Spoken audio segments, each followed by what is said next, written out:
We're going to start this show off with a little quiz. Can you guess what the following people all have in common? Mahatma Gandhi, Jay-Z, Winston Churchill, and Samuel L. Jackson. No, it's not a birthday. I admit, it's a tough one. It's kind of an odd list. Here's a hint from Samuel L. As long as I dreamt and imagined and practiced this speech, it ought to be a piece of cake, but it's not. The answer is, they've all experienced FOPS, also known as fear of public speaking. Another name you can add to the list is someone who's always on the top of lists, but not because he's apprehensive about speaking to a group of people. It's Warren Buffett. Here's what he said on an HBO documentary. I had been terrified of public speaking. Couldn't do it. I'd throw up. And I knew if I didn't cure it then, I'd never cure it. So he did something about it and enrolled in a public speaking class. If I hadn't have done that, my whole life would have been different. According to the National Institute of Mental Health, fear of public speaking is the most common phobia, ahead of death, spiders, and heights. Think about that. People say they're more afraid of speaking in public than dying. That's not a good thing when you work at DIA, because at some point you'll be asked to brief senior leaders, perhaps at the Pentagon or even at the White House. There is an art of keeping someone focused on what you're saying. That's Kevin Lassiter. He teaches public speaking skills at DIA in a group called, well, let's let him tell you what it's called. DIA loggers. Dialoguers. Get it? Dialoguers.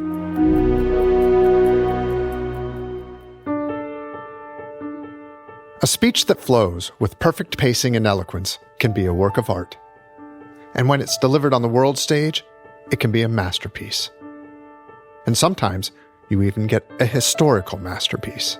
As long as this scar of a wall is permitted to stand, it is not the German question alone that remains open, but the question of freedom for all mankind. In Berlin, on June 12, 1987, President Ronald Reagan stood at the wall that separated people who weren't free from people who were. He made a speech for the ages. The author of that speech is our guest. We all understood that this speech was going to be a big speech. It never crossed anybody's mind that it would be a speech that would be remembered many years later. I'm Peter Robinson, and I was a speechwriter and special assistant to President Reagan from 1983 to 1988. Peter Robinson didn't just have a front row seat to history. He wrote it. Mr. Gorbachev, tear down this wall.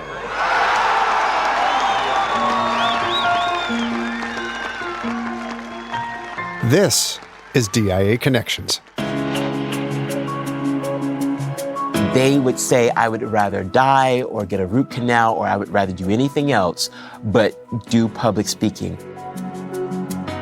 As I looked out a moment ago from the Reichstag, that embodiment of German unity, I noticed words crudely spray-painted upon the wall, perhaps by a young Berliner.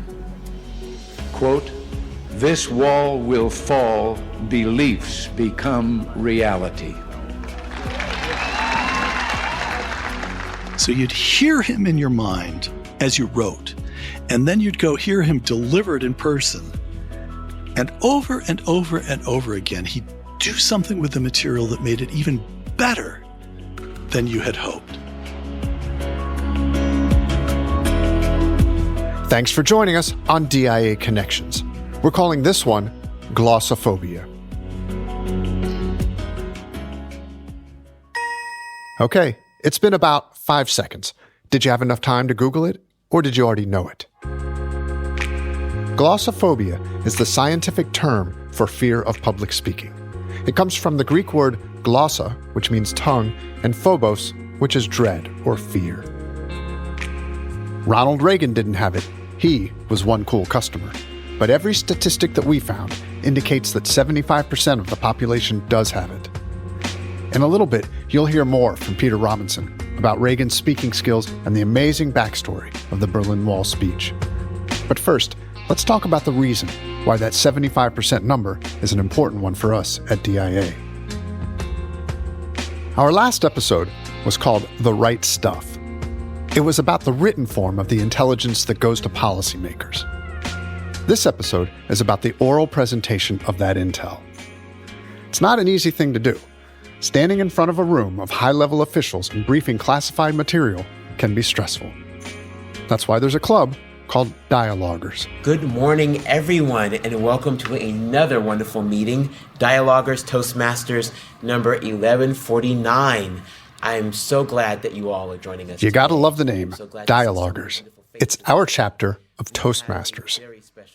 Toastmasters is an organization that's been teaching public speaking skills for more than 100 years. With me today, we have former Dialoguers president Kevin Lassiter was eager to talk about it. We sat him down for a one-on-one, although he probably would have preferred an audience. Meeting has started. I will now turn this portion of our meeting over to Heather. Thanks for joining us, Kevin. Can you start by explaining why DIA officers need to be comfortable with public speaking? One of the main things you have to do as an intelligence officer is communicate. Your main job is to communicate to the policymaker so that they can make a good decision. They can't make a good decision if they don't understand you. And they don't have time to sit for 5 to 10 minutes to listen to you ramble. You get up, you speak for a minute, you see the green card. You speak for a minute and a half, you see the yellow card. 2 minutes, you see the red. Your goal is to speak for at least a minute, and by all means, finish after 2. That means you have to be sharp, you have to deliver, and if they have specific questions, you can answer those and take time and answer those. But they need something clear, concise, and quick so that they will have the tools that they need to make a decision. You know, people really struggle with this. Not everyone's a natural like you are. Let me throw some facts at you. Around 15 million people deal with glossophobia daily, and studies show that it hinders promotion to management by 15%. For some, just thinking about making a speech can bring on rapid heartbeat and increased blood pressure and a nasty case of the sweats. Comedian Jerry Seinfeld may have summed it up best. I saw a study that said speaking in front of a crowd is considered the number one fear of the average person. I found that amazing. Number 2 was death. Death is number 2? This means to the average person, if you have to be at a funeral, you would rather be in the casket than doing the eulogy. So Kevin, when you train briefers, what message do you try and get across to them? When I work with briefers, I tell them, listen, we have trained ourselves to believe that public speaking only exists when we are standing in front of a pool of people speaking on an important topic. We don't realize every day that we do public speaking when we're talking to our spouse, our brothers, our sisters, our moms and dads, our children, our co-workers, and our bosses. That is public speaking. The art of public speaking and the definition of public speaking is communicating with someone outside of yourself. So what about the do's and the don'ts?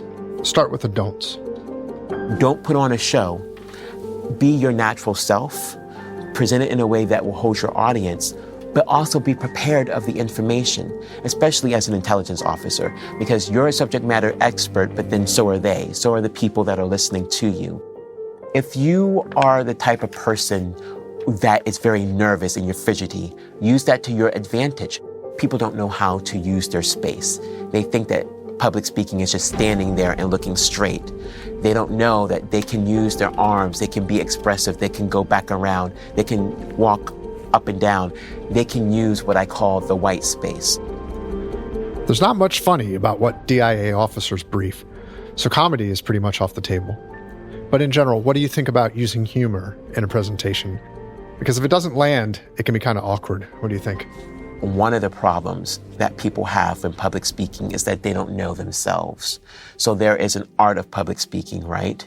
You have to know yourself. If you're not a funny person, don't try to be funny. Let it be natural.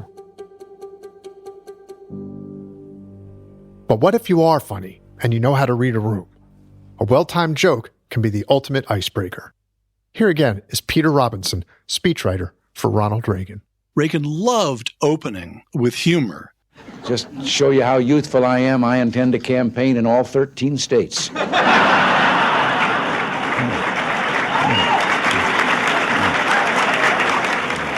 moment the audience laughed, they'd be relaxed, he would feel relaxed, he'd feel he had them, and he would already have given them something. He would already have given them a moment of pleasure. Start that way, and the rest of the speech is likely to go well. Oh, Jane, I reloaded the camera. Remember, keep on taking pictures of anything unusual Bonzo does, huh? It helps when your boss has perfect comedic timing, and he can remember his lines even when getting hit with oatmeal thrown from a chimpanzee. Like in the 1951 classic movie, Bedtime for Bonzo. Bonzo! Mr. Boyd, Bonzo, that wasn't a nice thing to do. Bonzo! Don't scold him, he didn't mean it. Well, that's beside the point. Aggressiveness like that could become an aberration. Not only was Peter grateful for Reagan's sense of humor, but he also liked that Reagan insisted on crafting a compelling story. If you go back and read or listen to a Reagan speech in the whole, you will hear an argument being made with evidence. But great as our tax burden is, it has not kept pace with public spending. Reagan always wanted an argument carefully constructed. I heard him say half a dozen times, well, specificity is the soul of persuasion. He would say that in the speech meetings. He wanted facts, he wanted figures, he wanted statistics, he wanted an argument, and he wanted it supported. Back now with Kevin Lassiter, the former president of the DIA Dialoguers chapter of Toastmasters. My last question for you is kind of selfish. My job would be a lot easier if you could find a way to get all of our interviewees to lose the dreaded ums and the uhs and the you-knows. It would save a lot of time when I'm editing the podcast because I spend half my time trying to take all of those ums out. Any suggestions on how we could all be a little better with that? Oh, absolutely. Absolutely. So if you're presenting, write down notes and then add in your script pause. You are drawing your thoughts in, you're staying on track, and you're speaking. That's the great way to get rid of filler words. If you're not a natural pauser, write that in the script and understand yourself. And don't be afraid. A lot of people think when you're public speaking, you're supposed to be going. You're supposed to know what to say automatically. You are a human being. Your mind is processing. You're not going to know what to say every second. Don't be afraid to take a pause. Peter, pausing with purpose. Reagan was a master at that, and he did it with one well-placed word. Well, that word. Yep, that's the one. Well. That was a way of keeping a piece conversational. Oh, it was more than just conversational. Well became a very effective device. And popular, too. Even Homer Simpson liked it. Don't worry. I brought my Rappin' Ronnie Reagan tape. It always makes the trip go faster. Well. You know something? He did say well a lot. Peter Robinson never wrote any raps for the president, who was known as the great communicator. But he did write over 300 speeches for him. That's quite an accomplishment, considering his career began with an epic self-awareness moment. He was studying at Oxford, writing what he thought would be a brilliant first novel. I reread the material I had produced so far, and it was just terrible. So in a panic, I wrote letters to all kinds of people back home in the United States who might have leads on jobs, and almost nobody wrote back. Eventually, one did. A friend told him about an opening on the speechwriting team for Vice President George Bush. And luckily, they didn't ask about his experience. Nobody asked to see a writing sample. Nobody even asked whether I had ever written a speech before, and that was a very good thing for me because I never had. But there was one more hurdle, if you can call it that. He still needed VP approval. Welcome, sir. How are you? The day came to introduce me to the vice president. Here we go. And George Bush looked down at my shoes and then let his gaze trail slowly up to my face and said, well, he looks about the right height. Let's hope it works out. And that was how I got hired into the Reagan White House. That's truly one of the most amazing right place at the right time stories I've ever heard. And you never wrote a speech before? Never. Not one. Never. Writing speeches, I'm going to have to tell you, is not a high art. It's more of a knack. Either you can do it or you can't. But by a miracle, it turned out that I could. You're 25, never wrote a speech, and you're thrown into the fire, so to speak. How did you get yourself up to speed? I suppose one of the first things I had to do was learn the job of a speechwriter. So my first speech meeting with the vice president, it was him and me alone, and he leaned back in his chair, put his feet up on his desk, and his hands behind his head. I said, Mr. Vice President, what would you like to say to the National Association of Manufacturers? And he looked at me, hands behind his head, and said, I don't know. What do you think I should say? And I was flabbergasted. The idea that I should walk in with recommendations had not crossed my mind. But what he was doing in his gentle, humorous way was letting me know, young man, I'm busy. You're the speechwriter. Your job is not just to write. Your job is to know everything there is to know about the audience, what they'll be interested in hearing. It kind of shocked me, to be perfectly honest, because, again, I keep saying this, that I was 25 years old and had no experience. But the speechwriter's job was actually quite a big job. After 14 months with the vice president, Peter Robinson joined Reagan's team. He authored everything from State of the Union addresses to campaign fundraisers. But the speech in West Berlin at Brandenburg Gate, the iconic symbol separating democracy and communism, brought the most notoriety. On August the 13th, 1961, East Germany put an end to the flights of refugees to the West by building a wall to keep people in and freedom out. We all understood that this speech was going to be a big speech. It never crossed anybody's mind that it would be a speech that would be remembered many years later. It would make for a good story if we told you that of the 6 speechwriters on Reagan's staff, Robinson was asked to write the speech because he was the best. But an even better story is the real one. As luck would have it, it was just his turn to write the next speech. So timing really is everything. Peter, 2 months prior to Reagan's speech, you went with the White House advance team to the Berlin Wall. That's right. What did you experience on that visit? Very hard to convey what that felt like.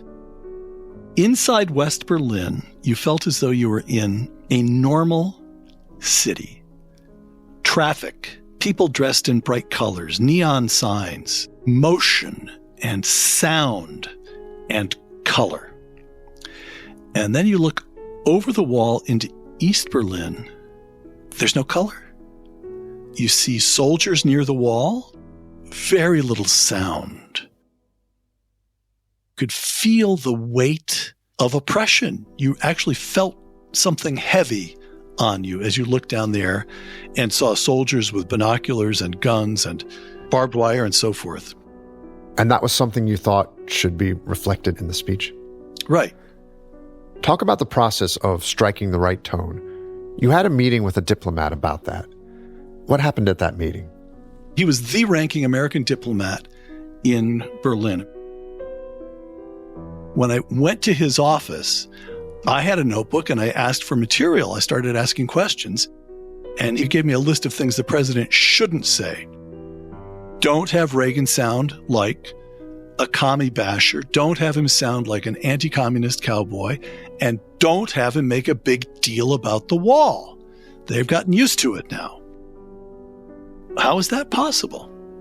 It made no sense to me that anybody could get used to that. I had seen the wall. I didn't know whether what the diplomat said was right or wrong, but I knew I needed material for the President of the United States that would in one way or another equal the setting. And I had nothing.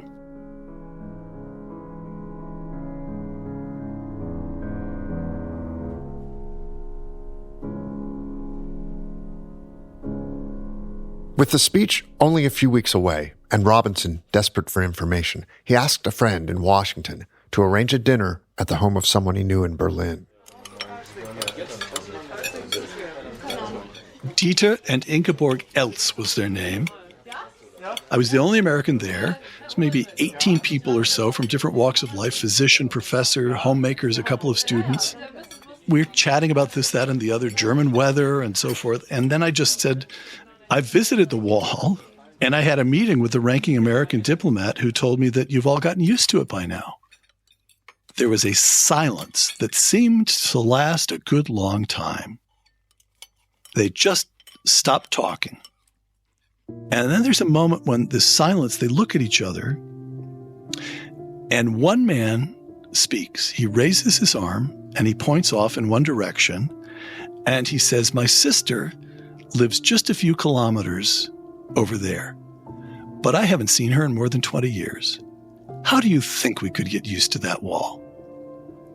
And then it started. They went around the room. Each of them told a story about the wall. And then the hostess, lovely woman, she became quite angry. And she said, if this man Gorbachev is serious with this talk, glasnost and perestroika, he can prove it. He can come here and get rid of that wall. And that went right into my notebook. I just thought, the moment she said that, I thought, that's it. If Ronald Reagan were here, that's the remark he would respond to. It's simple, conveys a sense of human decency. It's compelling. So the line came from, or was suggested in effect, by a German Hausfrau. He found the central theme for the speech at a dinner party in Berlin. But next, he needed approval in Washington for the 4 words that would be the most unforgettable of Reagan's presidency.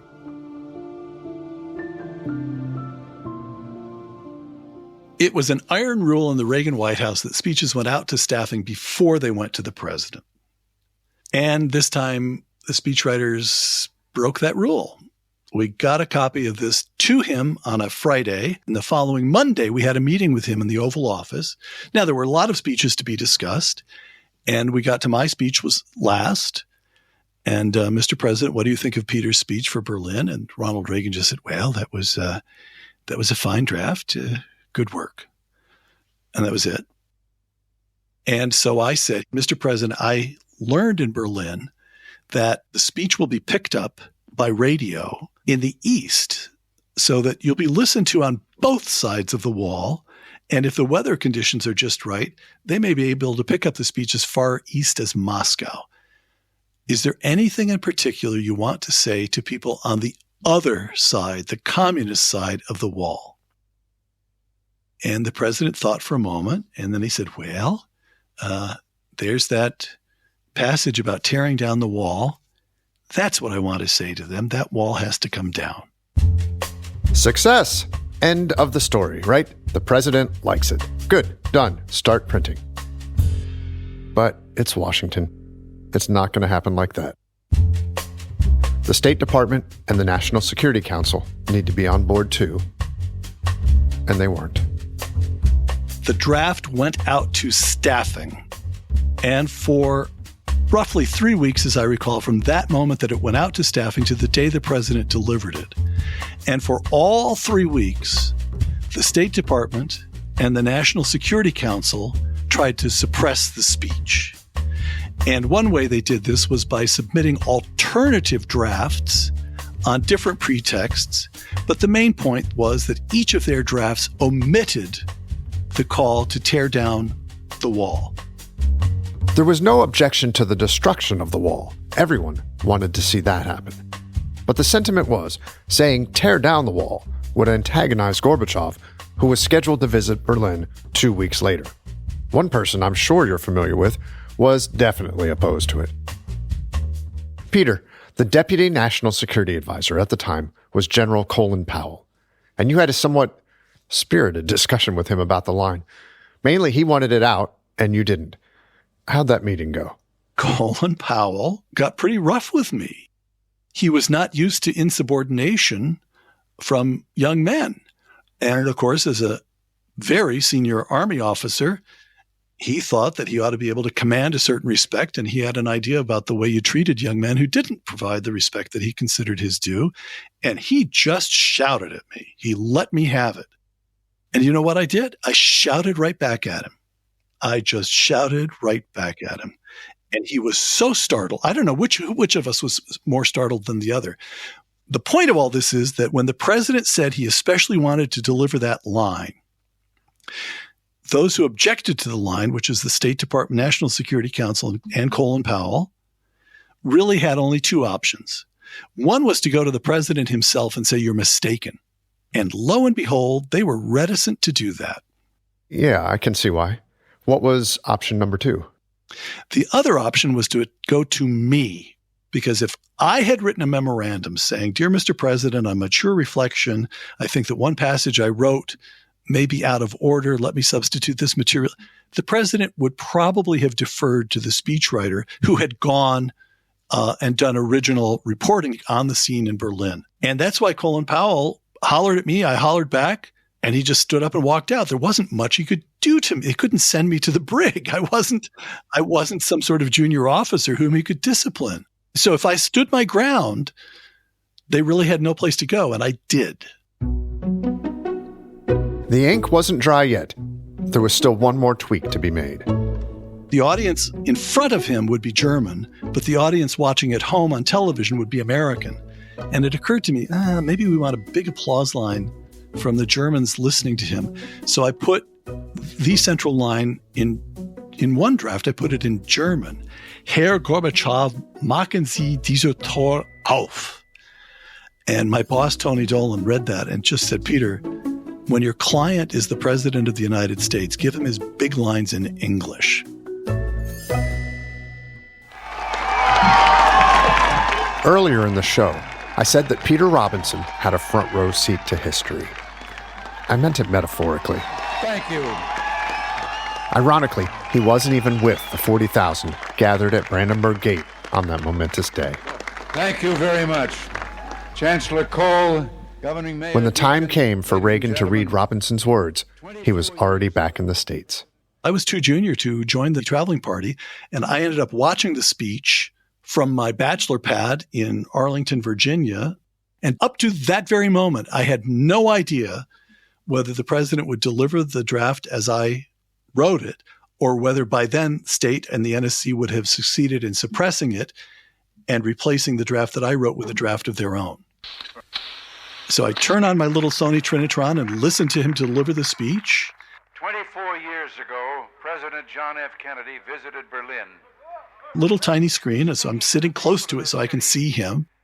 He starts with the introduction, which I'd written. I recognized every word, and then I get more and more and more tense. We welcome change and openness, for we believe that freedom and security go together.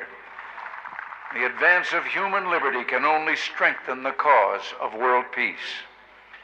There is one sign the Soviets can make that would be unmistakable. And now I can barely breathe, because he's right there with the buildup. General Secretary Gorbachev, if you seek peace, if you seek prosperity for the Soviet Union and Eastern Europe, if you seek liberalization, come here to this gate. Mr. Gorbachev, open this gate? Mr. Gorbachev, tear down this wall.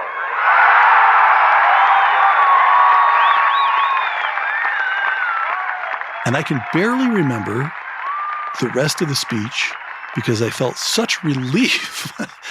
I remember just sitting on the floor feeling so relieved. Now, this is what a worm I was. Did I think, what a blow for freedom? What a good speech for him to deliver for the sake of the West Berlin people. No, all I thought was, those bastards at State, we beat them. And almost 2.5 years later, it was over.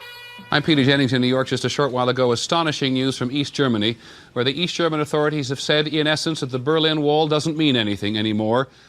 This has been a city physically divided for 28 years, but now it's come together, east and west, in a spontaneous outburst of emotion. I asked Peter about his place in history and about the speech linking him to the president and, in a larger sense, to freedom. He wanted no part of that.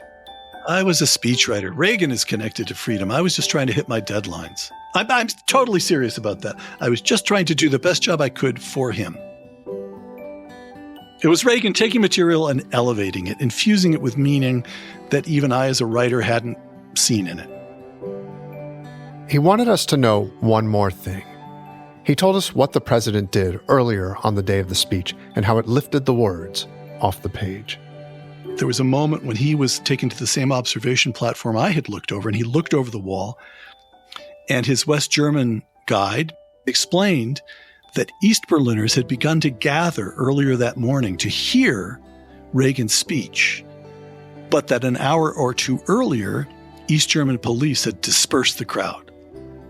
And Reagan said that as he got to that passage, he thought of those people being dispersed by the police.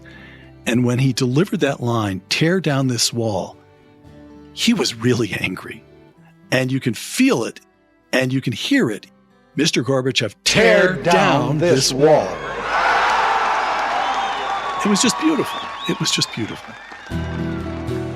Glossophobia, the fear of public speaking. Hopefully, you learned about a few ways to overcome it and why it's important to us at DIA and in the intelligence community. And who knows, if you can get over your glossophobia, maybe someday you'll change history. As always, thanks for listening to DIA Connections.